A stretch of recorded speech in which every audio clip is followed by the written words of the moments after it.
बनिए।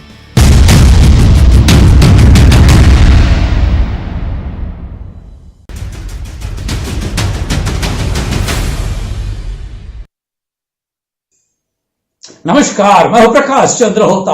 8:30 यानी 8:26 का मतलब सियासत ही होती है। सियासत को लेकर हम चर्चा करते हैं, लेकिन कभी किसी ने सोचा था मौत के आंकड़े को लेकर भी सियासत गर्म हो जाएगी, सियासत तेज हो जाएगी छत्तीसगढ़ में। आज बीजेपी के वरिष्ठ नेता और पूर्व मंत्री बृजमोहन अग्रवाल ने सनसनीखेज आरोप लगाए। उनका आरोप था कि छत्तीसगढ़ सरकार जानबूझकर मौत के आंकड़े को छुपा रही है, जबकि लोगों को वास्तविकता पता चलना चाहिए।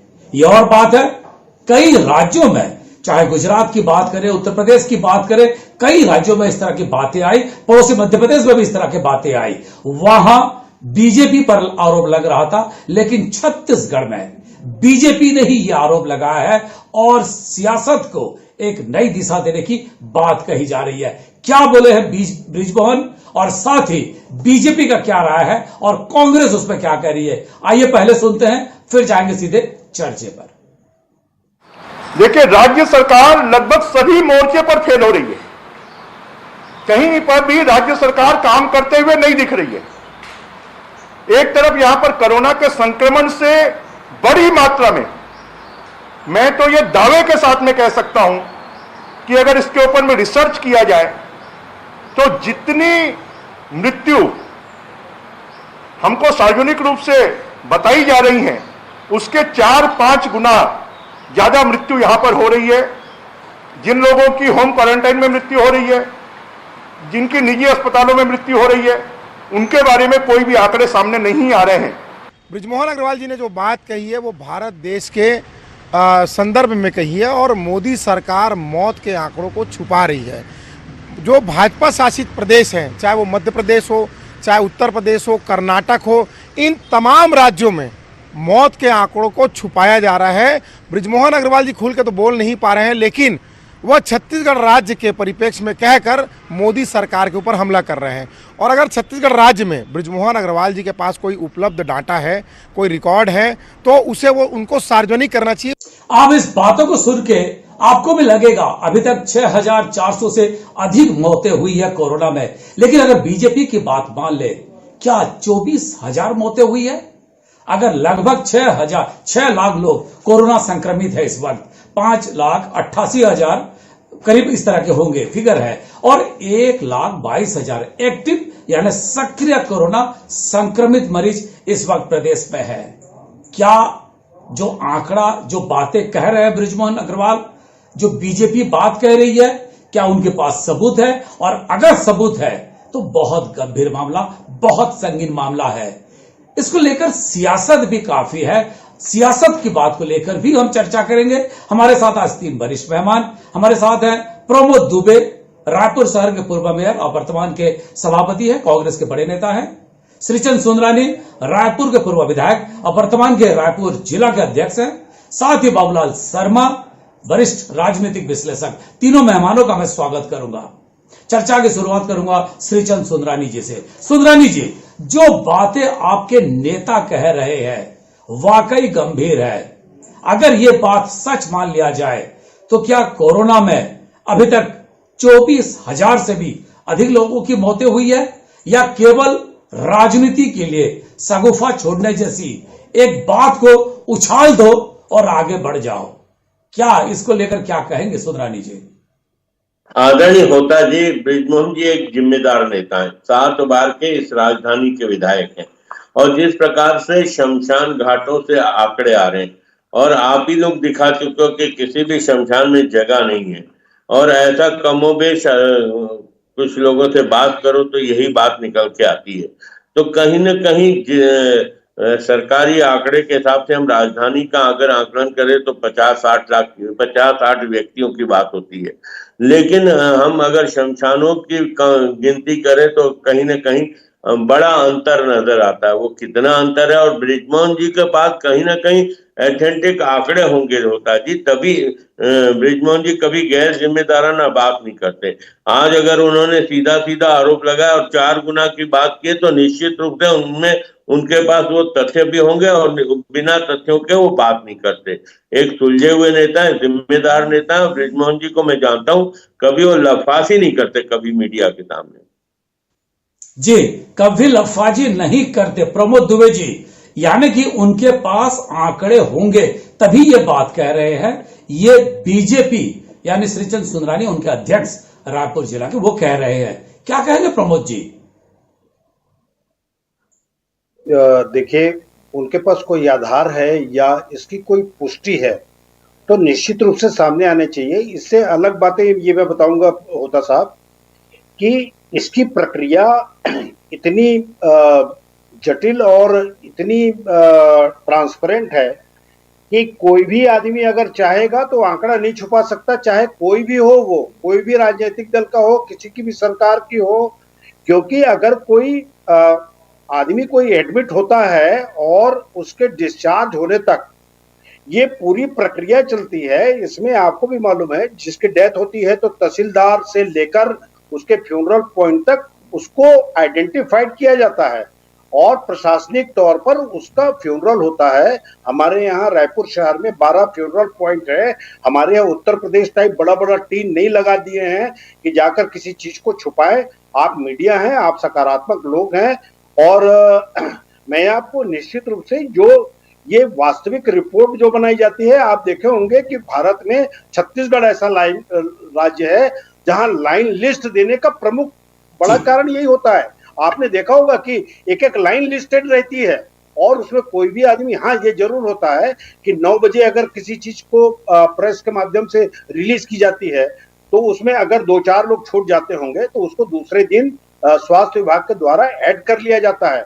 और बिल्कुल बिल्कुल राज्य कैसा राज्य है। मेरा सवाल इससे परे प्रमोद जी, मेरा सवाल इससे परे राजनीति से ज्यादा है, क्योंकि हम सब लोग जानते हैं सिस्टम के, अगर हम जब कोई भी कोरोना का टेस्ट कराता है तो वो आईसीएमआर से ही आता है, एसएमएस आता है, एसएमएस के जरिए बताया जाता है अब नेगेटिव है कि पॉजिटिव है, यानी कि एक प्रक्रिया के तहत है। लेकिन मेरा इससे परे एक दूसरा सवाल है, मैं बाबूलाल जी को भी चर्चा पे शामिल करना चाहता हूं। बाबूलाल जी, सुंदरानी जी की बातों को अगर ठीक से समझे, जिसको अंग्रेजी में कहा जाता है बिटवीन द लाइन, अगर उसको तर्जमा और बेहतर करे तो उन्होंने सारा ठीकरा फोड़ दिया है बृजमोहन अग्रवाल के सर पे। उन्होंने कह दिया है कि बृजमोहन अग्रवाल अगर कह रहे हैं उनके पास प्रूफ होंगे। क्या कहेंगे इसको लेकर? निश्चित रूप से उन्होंने जो बात कही है, मैं भी कुछ आंशिक रूप से उससे सहमत हूं कि एक जिम्मेदार नेता है बृजमोहन अग्रवाल। अगर वो आरोप लगा रहे हैं तो कुछ उनके पास होगा, ये हम भी मान लेते हैं। लेकिन जो प्रमोद दुबे जो कह रहे हैं कि तो आप भी मानते हैं 4 गुना है?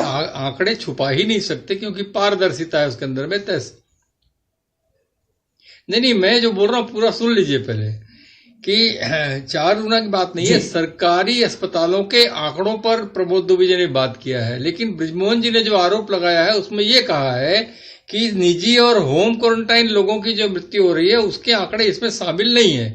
ये एक विवादास्पद विषय है दोनों की बातों में, तो विरोधाभास वाली स्थिति तो नहीं है। लेकिन अगर बृजमोहन जी कह रहे हैं कि होम क्वारंटाइन में इसको नहीं किया गया, तो प्रमोद दुबे जी को स्पष्ट कर देना चाहिए कि इन मौतों के जो आंकड़े जो सरकार दे रही है इनमें निजी और होम क्वारंटाइन लोगों की मृत्यु के आंकड़े भी शामिल है। उसके बाद फिर जो है बृजमोहन अपनी बात को साबित करें कि किस तरीके से उन्होंने आंकड़े लिए हैं, कैसे उन्होंने, और सरकार के खिलाफ वो जो कुछ भी कहना चाहते हैं प्रमाण सहित रख देंगे तो उस बात का पुष्टि हो जाएगी, और पुष्टि होगी तो फिर सरकार की आलोचना खुले रूप में की जा सकती है। लेकिन आज अभी जो स्थिति है वो राजनीतिक रूप से गोलमोल दिखाई देती है। निजी अस्पताल और होम क्वारंटाइन, अभी प्रमोद दुबे जी को इस बात का जवाब देना चाहिए कि क्या इन आंकड़ों में निजी अस्पतालों के और होम क्वारंटाइन में लोगों की जो मौत हो रही है वो शामिल है या नहीं है। जी प्रमोद जी।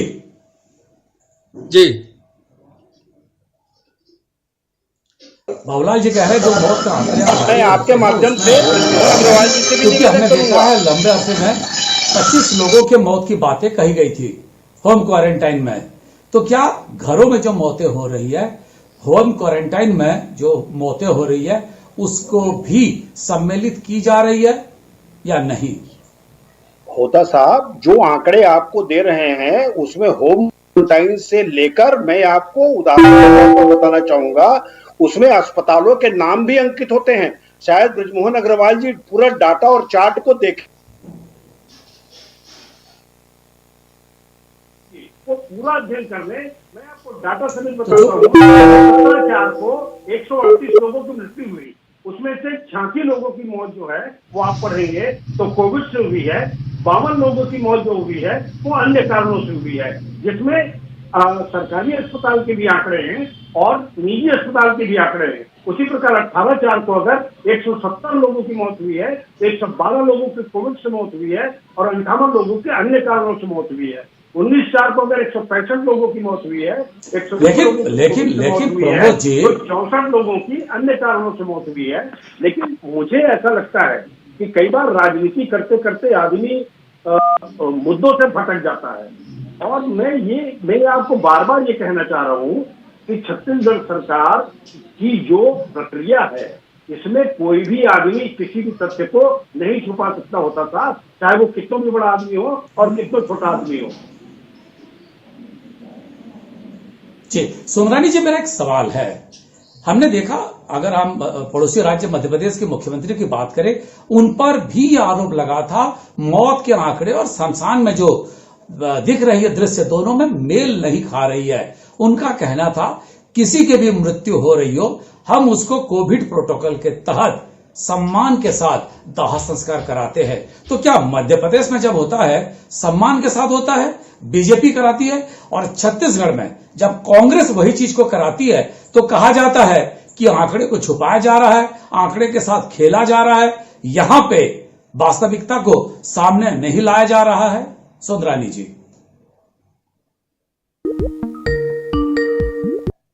ने सारी चीजें स्पष्ट कर दी और तथ्यात्मक रूप से उन्होंने सारे तर्कों के साथ उन्होंने बात को रखा है। मैं एक बात आपके माध्यम से सरकार का ध्यान दिलाना चाहूंगा, बृजमोहन जी की बात का समर्थन करते हुए, कि आज बहुत सारे लोग ऐसे भी डेथ हो रही हैं, अचानक उनका ऑक्सीजन लेवल गिर जा रहा है, कहीं ना कहीं लंग्स में प्रॉब्लम आ जा रहा है, लेकिन उन्होंने कोविड टेस्ट नहीं कराया। वो घरेलू उपचार में चलते रहे 2 दिन 4 दिन और उनकी अचानक डेथ हो जाती है।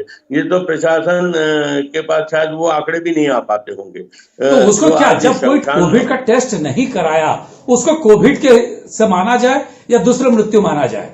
क्या माना जाए उसको? नहीं, निश्चित रूप से कोविड का, अगर वो कोविड का लक्षण है तो कोविड का माना जाएगा। अगर वो होम क्वारंटाइन होकर इलाज करा रहा है तो निश्चित रूप से वो टेस्ट होगा आईसीएमआर का, आरटीपीसीआर या सुंदरानी जी, आरटीपीसीआर या एंटीजन का बिना टेस्ट करे हम कैसे कह लें कोई मरीज पॉजिटिव है कि नेगेटिव है?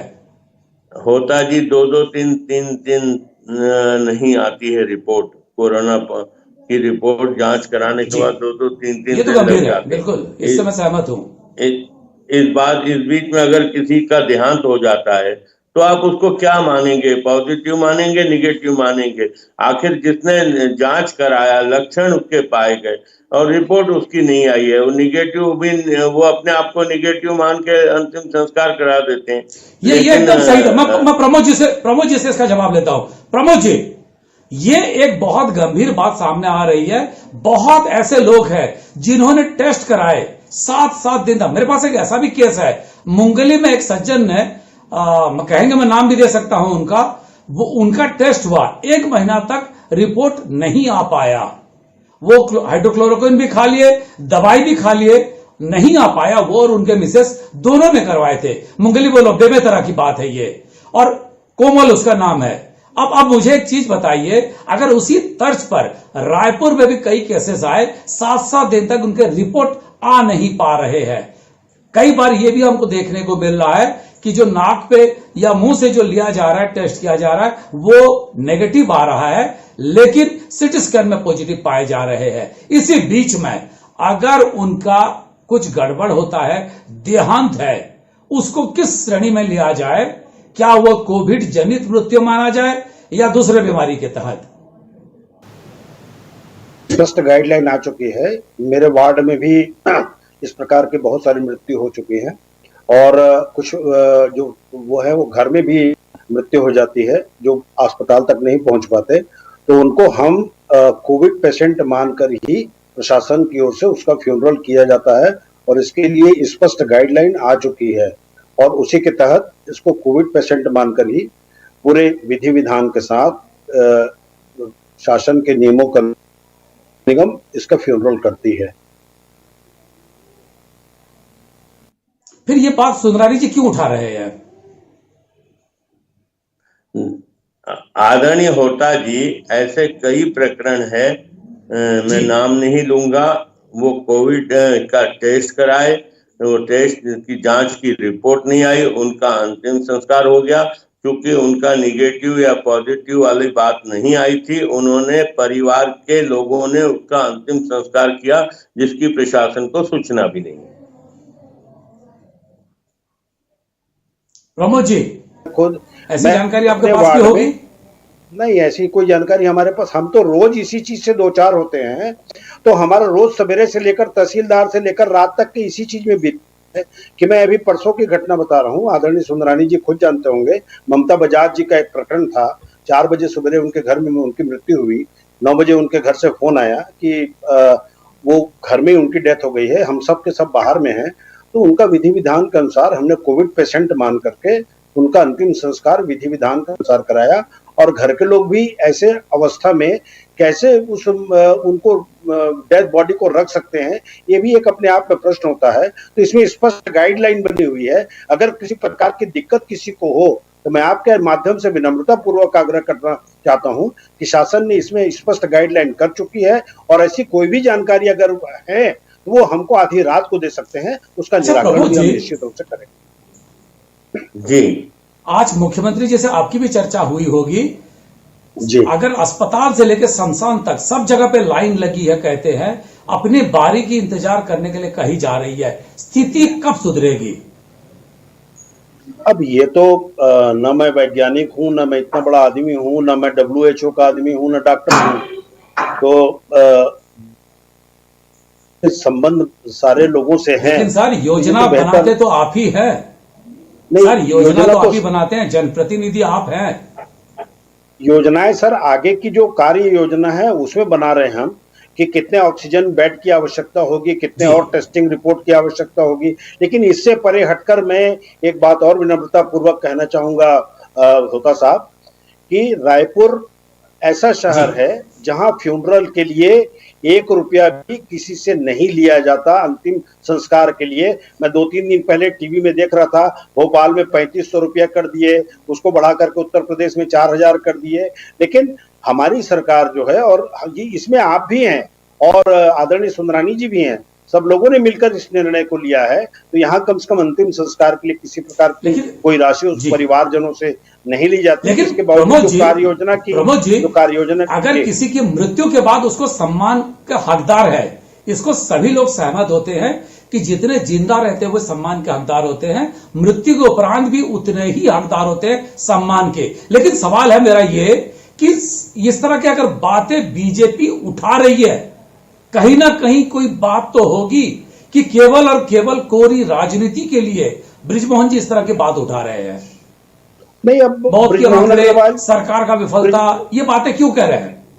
देखिए, अभी का जो समय है वो प्याज की दर के परत उखाड़ने की नहीं है, बल्कि बृजमोहन अग्रवाल जी को सहयोग करना चाहिए और क्या कमियां हैं उन चीजों को, कमियों को बताना चाहिए और सरकार से अच्छे से हम सब मिलकर इन चीजों से कैसे उभरें इस पर बात करना चाहिए। वो तो दहशत फैला रहे हैं, वातावरण को इस प्रकार का करना चाह रहे हैं। अरे कोई आदमी कैसे डेथ को छुपाएगा और क्यों छुपाएगा और क्या मिलेगा इससे? अरे बीमारी से लड़ रहा है कोई आदमी, ऐसे समय में कोई आदमी काम करेगा क्या?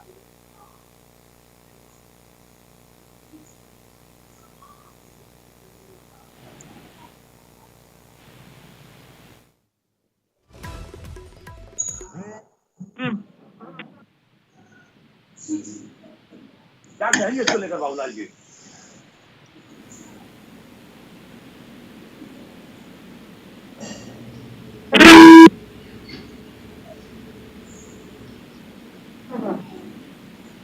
बाबूलाल जी, मेरी आवाज आप तक पहुंच पा रही है? हाँ, आ रही है, थोड़ी धीमी आ रही है। ये मेरा सवाल आपसे यही है कि इस तरह की स्थिति जो निर्मित हो रही है, क्या कहेंगे इसको लेकर?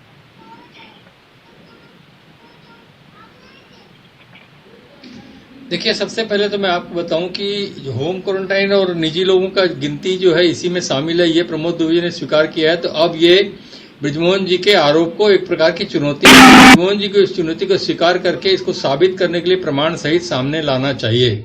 एक चीज। दूसरी चीज मैं आपको एक बता दूं, मैं इस बात को समझ पा रहा हूं कि देखिए, देश में इस वक्त पूरे एक राज्य की बात नहीं है, पूरे देश की स्थिति जो है बहुत बुरी है। सुप्रीम कोर्ट ने इसको स्वीकार किया है कि देश में आपातकाल जैसी स्थिति पैदा हो गई है, और इसका केंद्र से उन्होंने जवाब मांगा कि आपको इसको निपटने के लिए कौन सी योजना है। इसका मतलब बड़ा साफ है कि किसी के नियंत्रण में अब ये मामला नहीं रहा, और इसके नियंत्रण के लिए सब लोगों को मिलजुल करके कोई योजना बनानी है। इस बात की तरफ भी सुप्रीम कोर्ट ने संकेत दिया है कि आपातकाल की स्थिति बन गई है। अब आप इसको किसी एक राज्य से तुलना नहीं कीजिए, पूरे देश की स्थिति जब खराब है तो निश्चित रूप से सारे पार्टियों को, जब आपातकाल होगा तो अगर स्वास्थ्य का आपातकाल आया तो सारे लोगों को मिलजुल करके जो है इससे लड़ना होगा, इससे काम करना होगा, तभी ये स्थिति नियंत्रण में आएगी, ऐसा मेरा मानना है।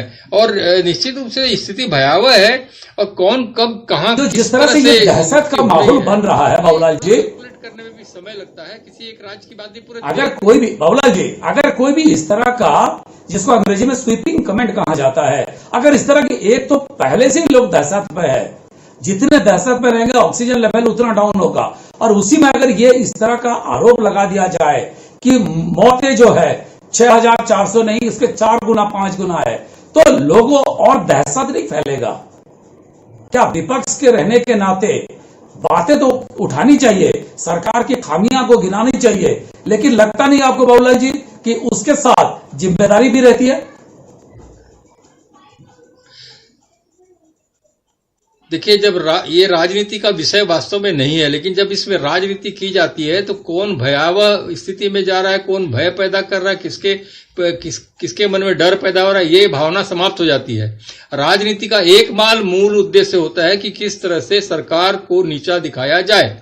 चाहे वो विपक्ष में कांग्रेस थी तब रमन सरकार के ऊपर आरोप लगते थे, या आज का भूपेश सरकार है उसके ऊपर बृजमोहन जी आरोप लगा रहे हैं। इनका मूल उद्देश्य राजनीति का यही होता है कि सरकार को नीचा देखना हो, और सरकार का जो स्थिति है वो लोगों की नजरों में नीचे गिरे, उसके सिवाय कोई कारण दूसरा नहीं होता है। ये तो स्थिति जो है क्या कहेंगे है कि अरे बाप रे, क्या एक जवाबदार विपक्ष के नाते मुद्दों को इस तरह से उछालना चाहिए था क्या? देखिए आदरणीय होता जी, हम लोग कोई दहशत पैदा नहीं करना चाहते। हम सरकार के साथ, हम जनता के साथ, छत्तीसगढ़ के नागरिकों के साथ खड़े हैं। अगर कोई बात आदरणीय बृजमोहन जी के पास तथ्यात्मक रूप से आई, और निश्चित रूप से एक गंभीर नेता के रूप में छवि है बृजमोहन जी की, उन्होंने कोई बात उठाई तो सरकार को जवाब तो देना होगा, और बिना प्रमाण के सरकार को जरूर जवाब देना होगा। लेकिन ठीक है, आज समय है, इतना ही है हमारे पास। श्रीचंद सुंदरानी जी, प्रमोद दुबे जी और बाबूलाल शर्मा जी, तीनों मेहमानों का मैं यही धन्यवाद दूंगा। एक बात और कहूंगा, देखो कुछ, दिखाओ कुछ, कहो कुछ और करो कुछ, ये राजनीतिक स्वरूप हो चली है।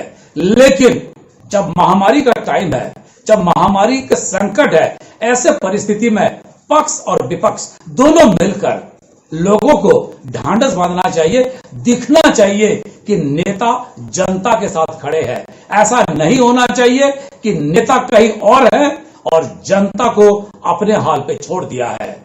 एक बात और याद रखिए, कोरोना इर्द गिर्द है, जरूरत नहीं हो घर से बाहर नहीं निकले, कोविड प्रोटोकॉल का पालन करें, बिना मास्क कहीं ना जाएं, और साबुन में या सैनिटाइज करके हाथ धोते रहे। आज समय हो गया है, कल एक नए विषय को लेकर फिर आपके सामने उपस्थित होंगे। हमें दीजिए विदाई।